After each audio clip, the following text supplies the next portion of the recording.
from the Presidential Palace, Manila, Dateline Malacañang.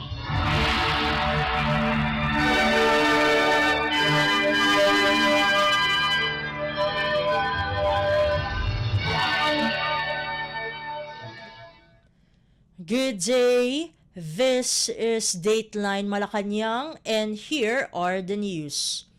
For our top story, continuing the administration's mission of ensuring that no one will be left behind in the collective effort to rebuild communities and recover from the challenges brought by recent calamities, Philippine President Ferdinand R. Marcos Jr.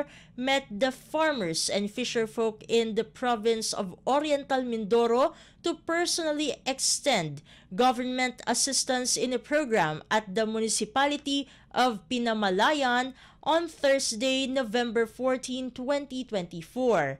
During the ceremonial distribution, the President handed over 10,000 pesos each to selected beneficiaries from different localities all over the province.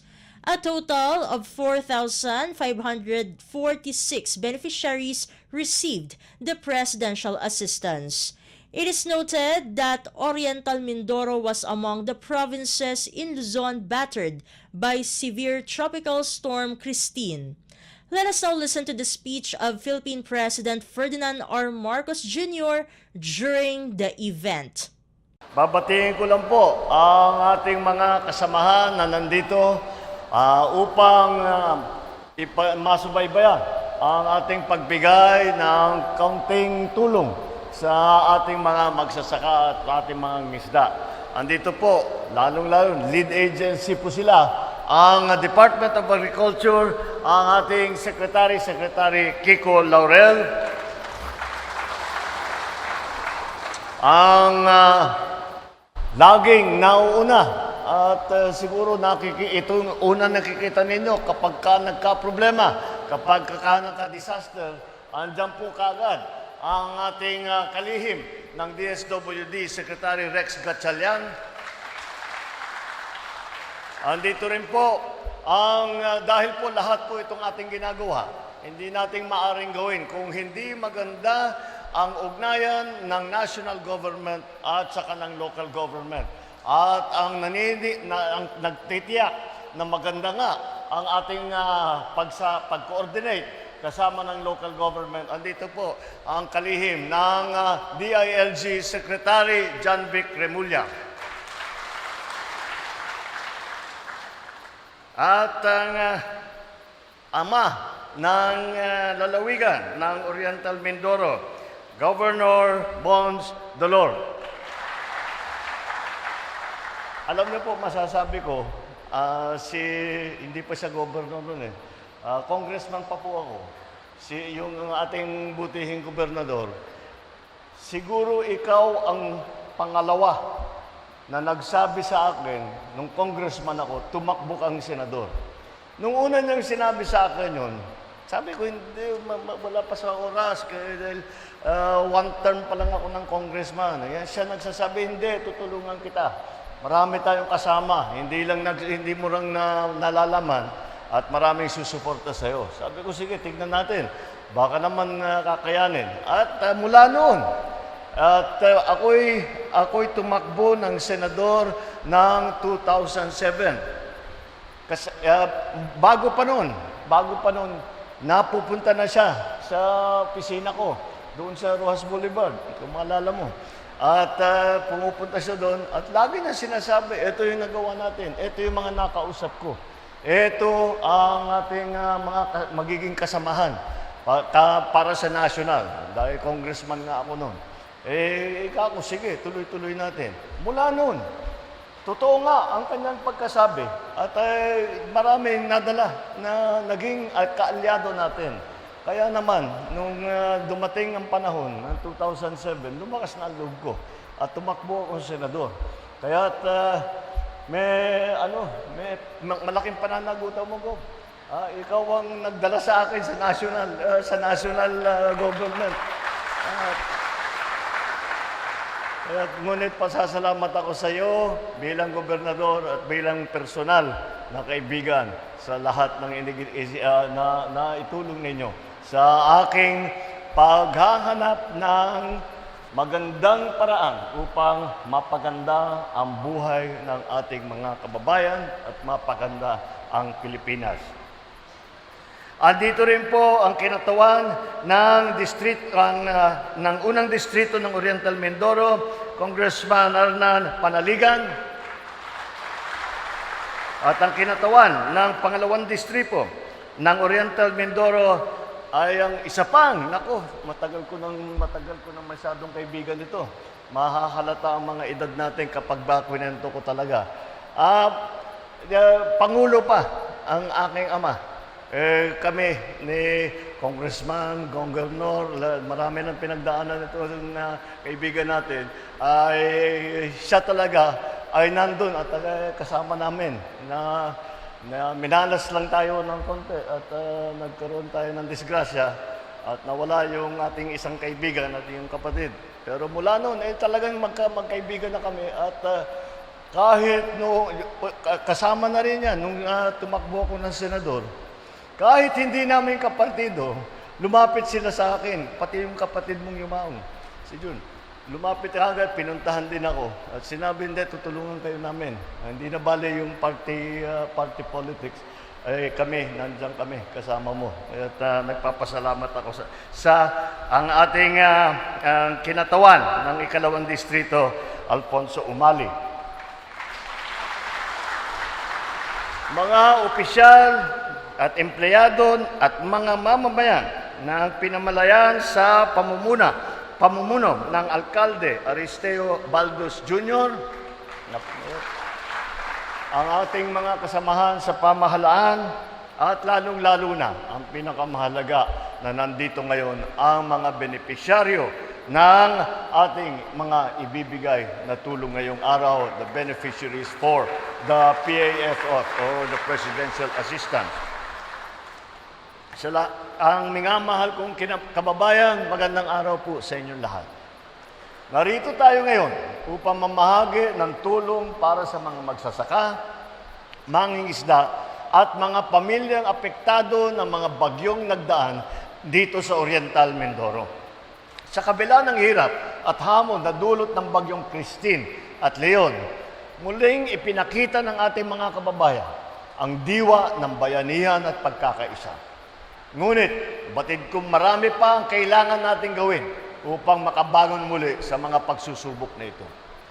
Ang inyong lakas sa kabila ng ganitong hirap ay nagbibigay sa amin ng determinasyon upang ipatuloy na kayo ay silbihan ng bagong puso. Mula sa tanggapan ng Pangulo, magbabahagi kami ng tulong pinansyal na nakakahalagang 10,000 piso sa halos 5,000 benepisyaryo. Ito po ay para matulungan po kayo sa iba pang mga pangangailangan. Mga kababayan, ang pamamahagi ng tulong na ito ay tanda ng ating panata sa isa't isa, na kahit anong mangyari, tayo ay laging magtutulungan. At ang pagbangon mula sa ganitong sakuna ay nakasalalay sa bawat isa sa atin. Simula nitong nakaraang buwan, sunod-sunod na bagyo ang ating naranasan. 4 na magkakaibang bagyo na sabay-sabay na namuo sa West Pacific, kasama rito ang bagyong Marce, Nika, ngayon yung Ophel. Hindi man natin mapigpigilan ang pagtama ng mga bagyong ito sa bansa, maaari naman tayong gumawa ng mga hakbang upang maibsan ang epekto nito. Makakaasa kayo na ang pamahalaan ay narito para matulungan kayo na makabangon sa mga ganitong pagsubok. Ngunit, maliban pa rito, kailangan din namin ang inyong kooperasyon at suporta para magtagumpay ang mga hakbang na makakapagpatatag sa inyong komunidad laban sa sakuna. Inatasan ko na ang DILG at DNR na hikayatin ang ating lokal na pamahalaan na gamitin ang geohazard map ng DNR, Mines and Geosciences Bureau, upang magsilbing gabay sa mga landslide-prone masyadong maraming baha na lugar. Hinihimok ko rin ang ating mga kababayan na sumunod sa mga babala ng inyong lokal na pamahalaan para sa inyong kaligtasan. Lalo na po doon sa mga kinakailangan lumikas, batid namin na mahirap maiwan ang inyong bahay. Mga pag-aari, ngunit huwag na pong mag-atubili na lumikas kung ito ay sasalba sa inyong buhay. Para naman sa DPWH, DOTR, DOST, DTI, at iba pang ahensya at lokal na pamahalaan, inuulit ko po, pag-aralan at suriin nang mabuti ang ating mga kalsada, tulay at iba pang istruktura upang matiyak natin ang dekalidad, ligtas at handa ng itong mga strukturang ito laban sa pagbabago ng panahon. Ang sabi ko nga, ang bagyo ngayon iba na. May mga flood control tayo, pero dahil sa mas madaming tubig na dulot ng pag-ulan, hindi na nakakayanan. Kaya inatasan ko na rin ang DPWH, ang DNR, at iba pang ahensya na rebisahin ang Flood Control Master Plan upang makasabay sa patuloy na paglakas ng mga bagyo. Sabay-sabay tayo na lumaban at magsumikap para mas maayos ang ating kinabukasan. Sa ating pagtutulungan, alam kong darating ang araw na ang mga hamon na ito ay magiging bahagi ng ating kwento na tagumpay. Bago ako matapos, malagod kong binabalita na naisabatas na nga, kagayat ng binalita sa atin ni Governor, ang araw ng Oriental Mindoro na ipinagdiriwang tuwing ika-15 ng Nobyembre. Ang ating diwa ng bayanihan ay magsisilbing liwanag na magpapakita ng daan tungo sa pagbangon at kaunlaran para sa inyong probinsya at para sa isang bagong Pilipinas. And you just heard Philippine President Ferdinand R. Marcos Jr. Dateline Malacañang. In other news, Philippine President Ferdinand R. Marcos Jr. on Wednesday welcomed delegates from Hawaii's Pacific Century Fellows, or PCF, reaffirming the country's shared vision for tourism growth and closer ties. During their meeting, the President and PCF discussed how to further strengthen relations between the Philippines and the United States island state, Hawaii, especially in the tourism sector. The PCF is a group of established and emerging leaders in Hawaii. It was founded by former Honolulu Mayor and current President and Chief Executive Officer of the Hawaii Lodging and Tourism Association, Mufi Haneman. Haneman is an advocate of the Filipino community in Hawaii and a supporter of advancement and promotion of Filipinos in the tourism industry.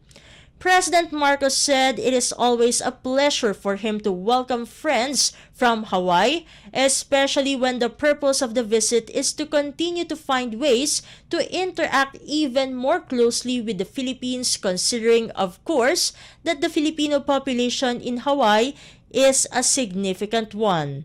Haneman said he was looking forward to working with Department of Tourism or DOT Secretary Cristina Garcia Frasco and exchanging ideas. Dateline Malacañang. Meanwhile, Malacañang on Wednesday said the Philippine government will respect former President Rodrigo Duterte's decision to surrender to the International Criminal Court or ICC in the event that he is found guilty of alleged crimes against humanity committed during the implementation of his anti-drug campaign. In a statement, Executive Secretary Lucas Bersamin said if the former president desires to surrender himself to the jurisdiction of the ICC, the government will neither object to it nor move to block the fulfillment of his desire. Bersamin issued the statement after Duterte during the House of Representatives Quad Committee hearing challenged the ICC to begin its investigation into the drug war launched under his watch. Duterte said he is also willing to go to prison and rot there for all time if found guilty. Bersamin said the government would cooperate with the ICC in case the International Tribunal opts to issue a red notice to Philippine authorities through the International Criminal Police Organization or Interpol. A red notice is a request to law enforcement worldwide to locate and provisionally arrest a person pending extradition, surrender, or similar legal action. However, a red notice is not an international arrest warrant and is restricted to law enforcement use only. An individual placed on a red notice is wanted by a requesting member country or international tribunal. The ICC is currently gathering evidence in its investigation into alleged crimes against humanity associated with Duterte's war on drugs in the Philippines.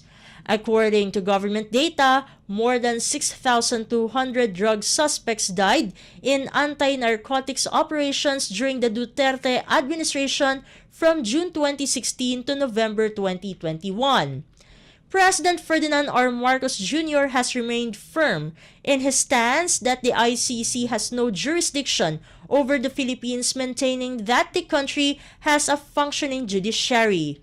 In February, the president said the ICC prosecutors could produce as much evidence as they want, but they could not act upon it in the Philippines. In March, President Marcos also stressed that the Philippines is capable of conducting its own probe into Duterte's anti-narcotics drive. The Philippines formally cut ties with the ICC on March 17, 2019, a year after the country formally notified the United Nations of its withdrawal from the Rome Statute, which created the International Court. Dateline Malacañang. Philippine President Ferdinand R. Marcos Jr. on Wednesday approved the program of the Department of Science and Technology or DOST that aims to strengthen the country's agriculture sector by using homegrown machineries. In a sectoral meeting in Malacañang, the President expressed confidence on the program because not only this is locally produced, this is also cheaper. The chief executive said he himself have seen this kind of machine when distributing government support and services. According to DOST Secretary Renato Solidum, the government's shift from importing machineries to patronizing locally produced machines not only contributes to the agriculture sector but also the manufacturing industry in the country. Solidum said mechanization is a key driver for improving efficiency and reducing cost in farming. The DOST Secretary added that the Department of Agriculture or DA recognized this and has been providing farm implements to farmers and cooperatives, particularly through the Rice Competitiveness Enhancement Fund. Dateline Malacañang. In other news stories, Philippine Department of National Defense or DND Secretary Gilberto Teodoro Jr. held a meeting with Australian Deputy Prime Minister and Minister for Defense Richard Marles to strengthen defense cooperation between both countries. During the defense ministers' meeting, the two officials emphasized the importance of cooperation between the Philippines and Australia to maintain security and stability in the region. Both Marles and Teodoro expressed concern over the situation in the South China Sea and again underscored the need to follow international law, including the 2016 South China Sea Arbitral Tribunal Award. The two officials condemned the dangerous action perpetuated by China against Philippine vessels.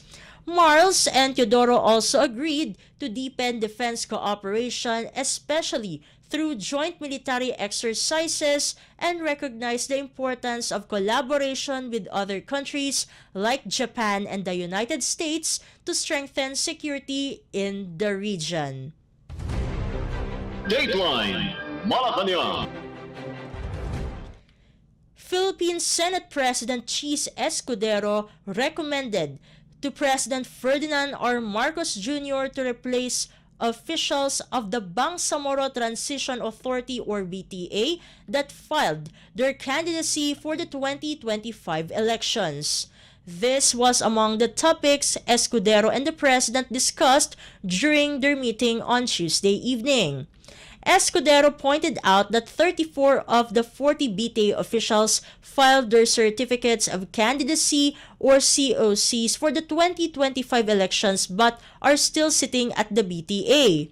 The Senate President underscored that this part of the provisions in the Bangsamoro Autonomous Region in Muslim Mindanao or BARM election code and implementing rules and regulations or IRR that says all appointed officials that filed their COCs are not considered resigned, the one-year ban is not applicable to them and they can be reappointed immediately. But Escudero pointed out that this is against the Constitution. The Constitution states that appointed officials are deemed resigned once they file their COCs because participating in the elections is considered partisan activity. Because of this, Escudero advised President Marcos to appoint those to fill the vacant positions of BTA officials who filed their COCs. The senator left it up to the Commission on Audit to decide whether these officials should receive their salaries even though they are considered resigned. Dateline Malacañang. Malacañang on Wednesday announced that Philippine President Ferdinand R. Marcos Jr. has appointed several officials in various agencies and offices. According to a list of new presidential appointees, the President appointed Michael Villafranca as Assistant Secretary of the Department of Public Works and Highways or DPWH. Vanessa Villanueva was also appointed Director 6 of the DPWH. Meanwhile, Premier D. Ewiquit Castro and Mariam Mautante were appointed Republic Attorney or Public Attorney 5 under the Public Attorney's Office or PAO. The President also named Juan Corpus Jr. as acting member of the Board of Trustees of the Metropolitan Water Works and Sewerage System or MWSS under the Department of Environment and Natural Resources or DENR, and Catherine Lopez as Director 2 of the Department of Finance or DOF. Dateline Malacañang. And finally, the Philippines Department of Migrant Workers or DMW is ready to provide essential support to Filipinos, especially undocumented overseas Filipino workers or OFWs in the United States amid potential mass deportation under the incoming administration of President-elect Donald Trump. The DMW said at least 370,000 undocumented Filipino immigrants in the U.S. may be affected by the possible crackdown. In a press release, DMW Secretary Hans Leo Cacdac said the agency is bracing for the impact of the proposed policy to be imposed by the incoming administration against undocumented immigrants. Cacdac said the DMW is prepared to assist ROFWs whether they are documented or undocumented. He added that under the directives of President Ferdinand R. Marcos Jr., a whole of government team is there to provide support for possible deportees. During the previous Trump administration, over 3,500 Filipinos were deported between 2017 and 2020. Secretary Cacdac said the agency will work closely with the Overseas Workers Welfare Administration or OWA and the Department of Foreign Affairs or DFA to set up support mechanisms that include financial aid, medical services, and legal assistance through the Action Fund and the Emergency Repatriation Fund to ensure that deported individuals receive immediate access to essential services upon returning to the Philippines. In addition to financial aid, the DMW's Action Fund will also provide reintegration support, helping returnees re-enter the workforce. Meanwhile, through the National Reintegration Center for OFWs, the DMW, in partnership with the Department of Labor and Employment or DOLE, Department of Trade and Industry or DTI, and the Technical Education and Skills Development Authority or TESDA, will offer job retooling, reskilling, and employment facilitation. Alternative employment opportunities abroad with a focus on government-to-government agreements in countries like Croatia, Slovenia, Germany, Hungary, and Japan to offer new job markets for returnees are also being considered. The DMW Secretary added the DMW and the DFA will continue to monitor the situation closely. For the meantime, affected Filipinos with unpaid wage claims or those facing labor-related issues may reach out to the DMW's Migrant Workers Offices or MWOs in the U.S. They may email MWO Washington, D.C. at MWO_Washington, D.C. at dmw.gov.ph or call its hotline area code 202, telephone number 467-9426, or the MWO Los Angeles at MWO_Los Angeles at dmw.gov.ph with hotline area code 213, telephone number 887-8573. Dateline Malacañang. Before we conclude our program, Radyo Pilipinas World Service of the Presidential Broadcast Service is heard over the following shortwave frequencies: 9.475 MHz, 15.640 MHz, and 17.820 MHz. You can also visit our Facebook page and YouTube channel at Radyo Pilipinas World Service. You will be able to hear and view our Filipino and English programs, including news updates here in the Philippines. Kindly subscribe, like, and share our posts as well.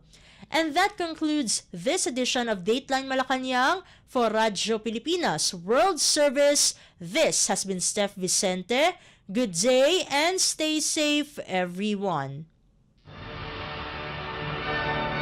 From the Presidential Palace, Manila, Dateline Malacañang.